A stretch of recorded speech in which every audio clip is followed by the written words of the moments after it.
Caríssimos, sejam bem-vindos. A gente está nessa aula agora para poder apresentar um pouquinho sobre essa parte de rotação de corpos rígidos, né? Alguns conceitos básicos.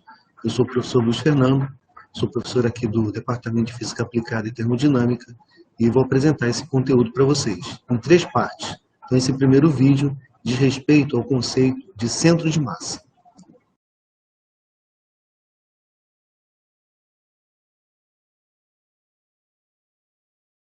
Então, vamos começar falando, na verdade, de um sistema de partículas.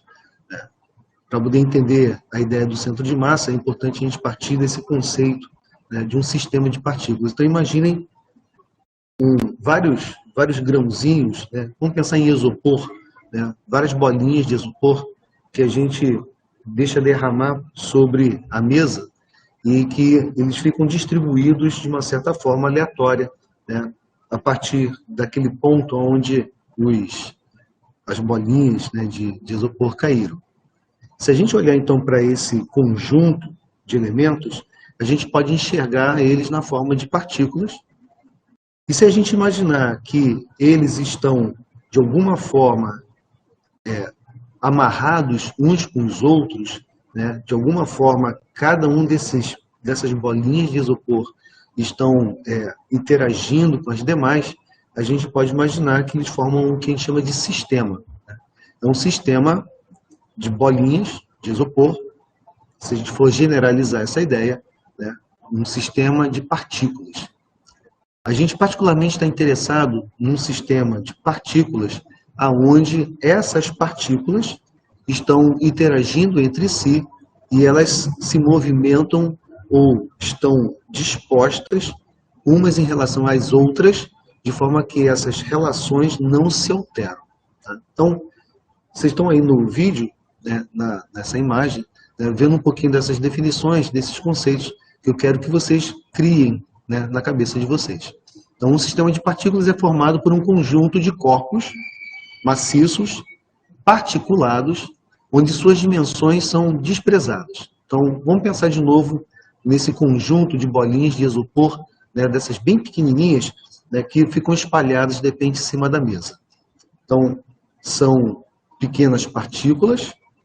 A gente pode imaginar que essas bolinhas de isopor vão diminuindo de tamanho, mas que mantenham a sua massa, né, centrada nelas.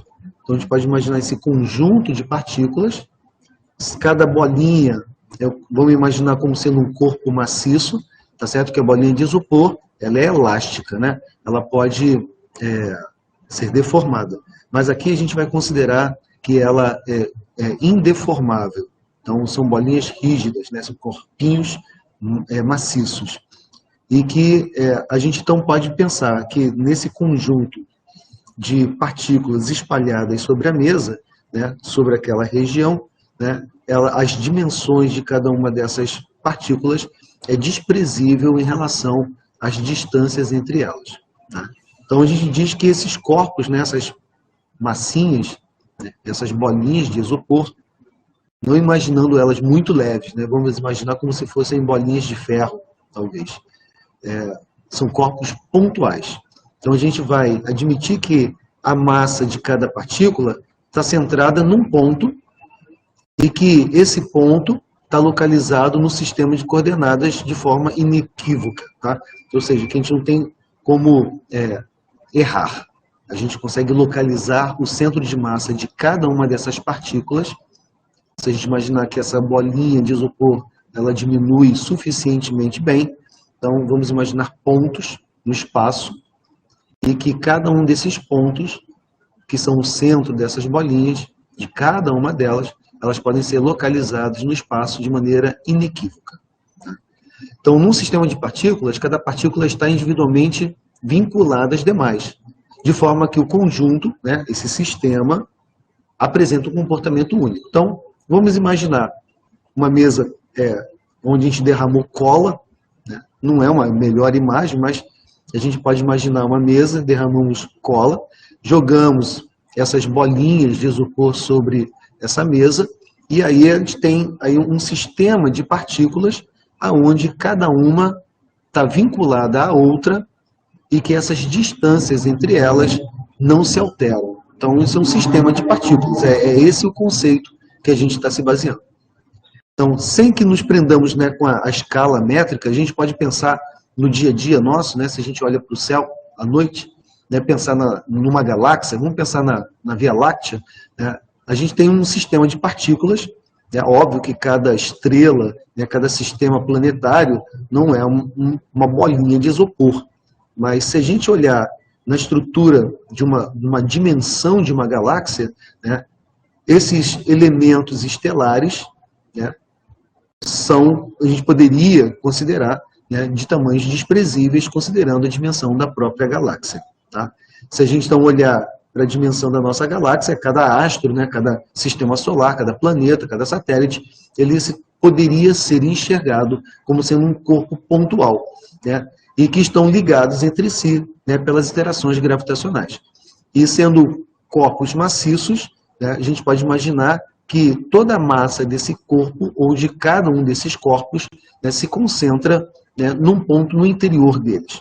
Então, é como se a gente estivesse, né, fazendo com que a bolinha fosse diminuindo de tamanho, sem perder a sua massa, até chegar num único ponto.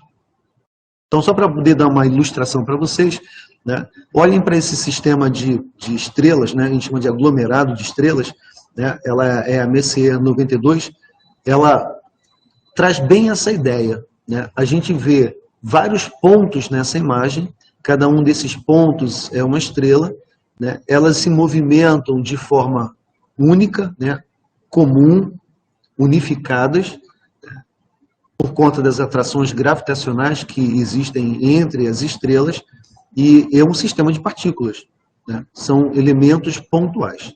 Então a gente pode olhar para esse aglomerado de estrelas e enxergar essa ideia, né, de um sistema de partículas.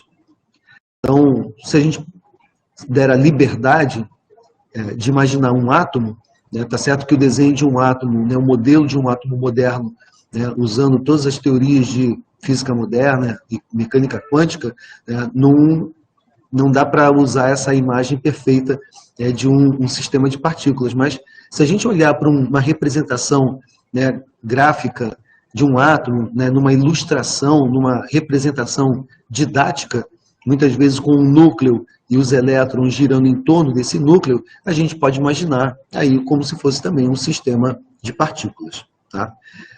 E assim, para poder a gente estudar um sistema de partículas, é bem conveniente a gente usar a noção, né, de centro de massa. E aí, se a gente for olhar o livro texto de vocês, né, o livro do Halide Resnick, né, um dos livros que a gente utiliza como bibliografia, né, a gente vai encontrar essa seguinte definição. Então, o centro de massa de um sistema de partículas é um ponto que se move como se, primeiro, toda a massa do sistema estivesse concentrada nesse ponto. Então, o que é a ideia de um centro de massa? O centro de massa seria um ponto no espaço que deve se localizar, né, em algum lugar dentro desse sistema de partículas, sendo que ele se torna representativo porque a gente poderia dizer que toda a massa do sistema, se a gente somasse a massa de todas as partículas que estão nesse sistema, a gente poderia dizer que elas estão concentradas neste ponto. E todas as forças que agem em cada uma dessas partículas, se a gente fizesse aí uma análise de forças, um sistema de forças, e visse a resultante, essa resultante das forças que atuam sobre um sistema de partículas, a gente poderia dizer que elas atuam sobre este ponto também, o centro de massa. Então, o centro de massa de um sistema de partículas é um ponto que se move como se toda a massa estivesse centrada nela e que todas as forças externas elas estivessem sendo aplicadas justamente nessa coordenada. Tá? Então, essa noção é bastante importante para poder a gente simplificar o tratamento que vai ser aplicado sobre os sistemas de partículas. Tá? Então, como é que a gente determina, como é que a gente localiza, né, um centro de massa, né, dentro de um sistema de partículas? Então, a gente vai ver que, primeiro, o centro de massa é uma coordenada. Tá? O centro de massa, esse ponto que a gente pode enxergar como se toda a massa do sistema tivesse localizada ali, e aonde as forças a resultante interage neste ponto, né, a gente tem que entender primeiro que o centro de massa é uma coordenada espacial. É um ponto no espaço. E como é que a gente enxerga esse ponto, né? Como é que a gente calcula esse ponto? Se a gente imaginar que as distâncias de cada uma das partículas em relação a um centro de referência, um centro de coordenadas, se a gente então tiver essas distâncias, esses vetores, né, que ligam cada uma das partículas num espaço tridimensional até esse centro de coordenadas, nós poderíamos fazer essa conta que vocês estão vendo aí.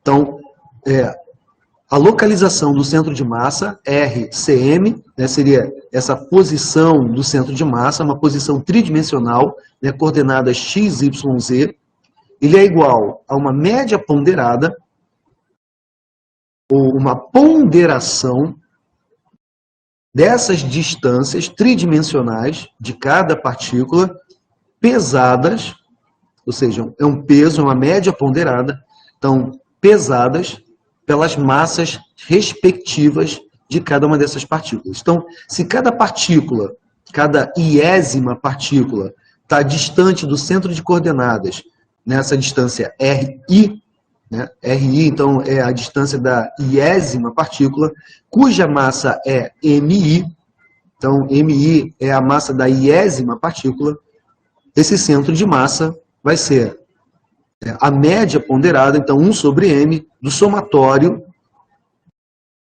das massas que multiplicam cada uma dessas distâncias. Tá? Aonde essa massa total, né, esse M maiúsculo, né, a massa total, é o somatório de todas as massas, de todas as partículas que participam, que pertencem a esse sistema.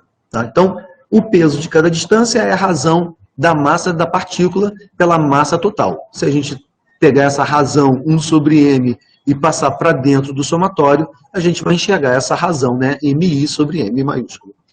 E o centro de massa é uma coordenada espacial, né, como já ressaltei no início. Logo, ela deve ser calculada para cada dimensão. Então, se a gente está num sistema tridimensional, essa coordenada espacial, né, esse centro de massa, ele é um ponto nas coordenadas x, y e z. Então, para vocês conseguirem enxergar melhor, né, como é que está fazendo essa conta, vamos adotar aqui num sistema bidimensional, para poder simplificar, né, a visualização, imaginar um sistema formado por essas três partículas, como vocês estão enxergando aí, né, M1, nesse triângulo, né, é o vértice superior, M1, o vértice da direita é M3, e o vértice da esquerda, né, abaixo, é a massinha, é a partícula M2. Então, vamos imaginar que o centro de coordenadas desse eixo XY, né, se encontra exatamente onde está a massa, a partícula M2. Então, as coordenadas da partícula M2 é 0, 0.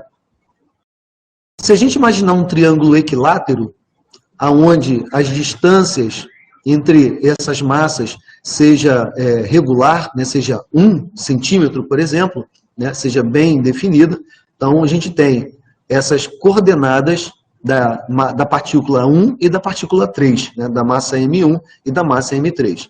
Então a gente tem a massa M1 nessa coordenada x, meio, y, 0,866, e a gente tem a coordenada da massa M3, né, com x3, né, essa coordenada x, 1 centímetro, e a y no eixo, onde o eixo cruza, o eixo x cruza o eixo y, né, ou seja, na altura 0.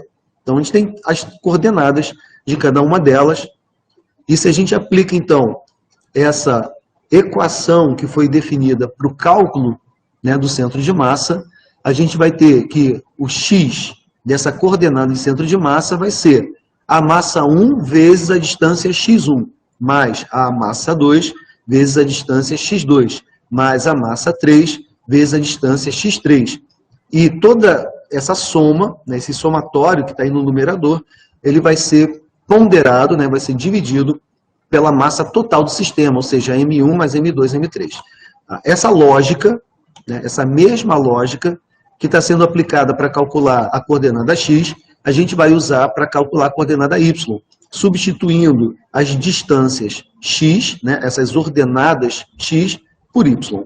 Então, a gente tem aí uma maneira prática de poder calcular esse centro de massa. Aplicando, então, esses valores que estão aí na tela para vocês, né, a gente vai ter que o centro de massa, a coordenada x é meio, não poderia deixar de ser, né, a gente está olhando para esse triângulo equilátero, né, com o vértice apontando para cima, então o centro de massa deveria estar realmente abaixo da massa M1, e a coordenada y, ela está aí mais ou menos em 0,289, tá, centímetros. Então esse é o centro de massa. Esse ponto está representando, se a gente imaginar que M1 mais M2 mais M3 está localizado em apenas um ponto, que esse ponto seja o centro de massa, essa massa total, M1 mais M2 mais M3, estaria localizado justamente nessa coordenada 0,5, 0,289. Tá? Então, é uma maneira para poder exemplificar, para vocês verem de forma um pouco melhor, né, aonde que essa definição está entrando e como é que a gente está calculando esse centro de massa.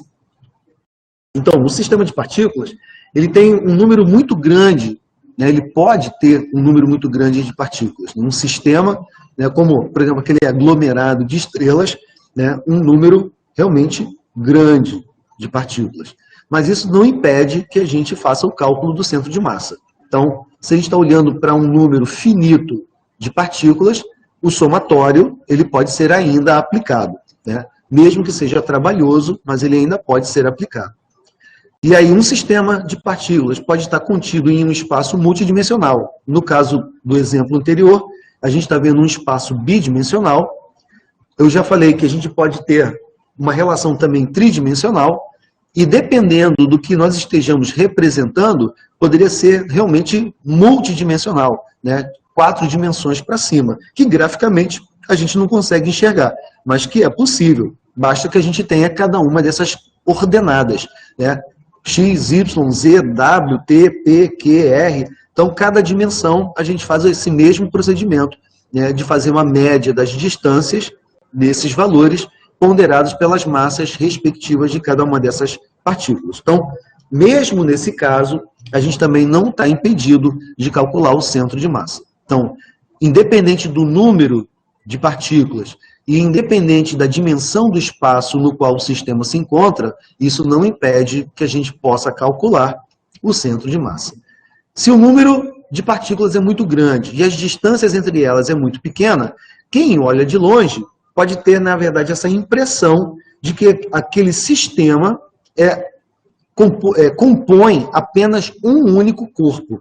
Então, dependendo de como a gente enxergue, né, da distância que a gente observe o sistema de partículas, pode ser que elas se tornem tão próximas, né, se a distância entre cada uma das partículas e a distância delas para o observador, tá, se essa relação realmente for bastante grande, for diferente, né, o observador tem a impressão de que aquele sistema representa, na verdade, a gente está enxergando apenas um corpo, tá? Essa é a ideia de um corpo maciço. A gente não consegue distinguir as partículas. Se a gente levar ao extremo essa ideia, a gente pode imaginar, né, todos os corpos que a gente opera, trabalha, pega, né, manuseia no dia a dia, que a gente consideraria como corpos maciços, eles, na verdade, a um nível atômico, a gente vai entender de que eles não são contínuos. Então, mesmo a gente olhando para os nossos objetos do dia a dia, a gente poderia dizer que ele é um sistema de átomos. Então, essa é a ideia que eu quero que vocês construam na cabeça. Tá?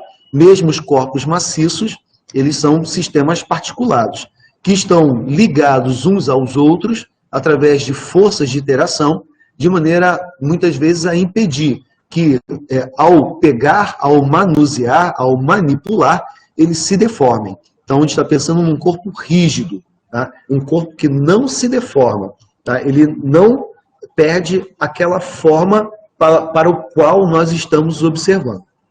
E nesse caso, onde o número de partículas ele é muitíssimo grande e que a gente não tem como contabilizar individualmente cada uma das partículas, nem diferenciar a distância entre eles, a gente vai transformar aquele cálculo, né, que a gente usou para os centros de massa, a gente vai converter esses somatórios em integrais. Então, se a gente olhar para a definição, se vocês voltarem no vídeo e olharem para a definição discreta de um sistema de partículas e olhar para esta equação que vocês têm agora, vocês vão perceber que a gente continua trabalhando com os mesmos cálculos. Apenas mudamos que se o sistema de partículas funciona como um corpo rígido, se a gente pensar na massa de um átomo, né, que seria uma massa infinitesimal, a gente pode olhar para aquele somatório como sendo, na verdade, uma integral das distâncias, né, de cada uma dessas partículas, né, digamos, dos átomos, em relação a um centro de coordenadas, a um ponto no espaço, e essa integral é feita num diferencial, que é a massa, né, é a massa infinitesimal. Se vocês olharem para a definição de densidade, né, densidade é massa sobre volume, a gente poderia olhar para essa equação, para esse primeiro termo, né, 1 sobre m integral de R dm, e colocar no lugar da massa, né, ρ vezes o volume, sendo ρ a densidade desse corpo, imaginando que a densidade seja também uma densidade homogênea, ou seja, ao longo desse corpo rígido, né, não existe uma variação na densidade. Então, se a gente considerar um corpo homogêneo, cuja densidade é constante, a gente pode substituir essa variável massa total, né, pela densidade vezes o volume total, e a massa infinitesimal pela equação, né, densidade, ρ, vezes um volume infinitesimal. Né?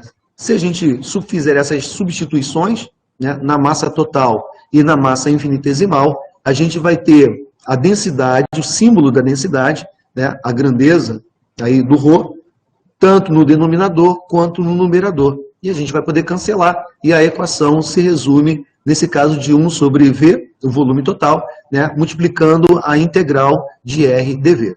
Tá? Então, só para poder reforçar, esse vídeo, a gente já está terminando essa aula, né, depois vocês vão assistir a segunda parte, né, só para poder lembrar para vocês que quando a gente está olhando para um corpo maciço, a partir dessa lógica que a gente está desenvolvendo, desses conceitos que estão sendo apresentados, né, olhando para a ideia de um corpo rígido, tá, significa que esses corpos não se deformam. As distâncias entre as partículas, mesmo infinitesimais, elas não se alteram. Então, essa ideia é importante para que vocês levem para a continuidade, né, dessa aula. Tá bom? Então, daqui a pouco a gente se encontra no próximo vídeo.